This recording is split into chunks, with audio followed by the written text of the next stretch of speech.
Present generation is eagerly waiting.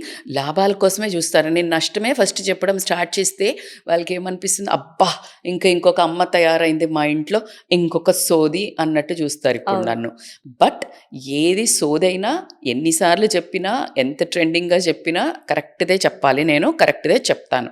So ఏంటి అంటే first లాభాల్లోకే వస్తే, జెన్యూన్గా తీసుకుంటే లివ్ ఇన్ రిలేషన్షిప్ అనేది కరెక్ట్గా వాడితే, మీరు ఒక భయంలో ఉన్నారు. ఎందుకంటే పెళ్లి వ్యవస్థను చూసి, అంటే పాతకాలంలో ఉన్న ఇబ్బందులు కానివ్వండి, బయటికి రావాలి అంటే బయటికి రాలేని పరిస్థితి. ఎందుకంటే నోరు నొక్కేస్తారు సొసైటీ కానీ, లేకపోతే భర్త భార్యను కానీ, భార్య భర్తను కానీ, అమ్మా నాన్నలు కానీ, పిల్లలు ఉన్నారని కానీ, అలా ఒక కన్ను పెట్టి లేదు పెళ్లి చేసుకుంటే విడిపోవడం అనేది మహాపాపం, మహానేరం అనేసి బరితెగించిన వాళ్ళు డివోర్స్ అయ్యారా అని ఒక ట్యాగ్ ఎందుకు వేసుకోవాలా? Why don't I check?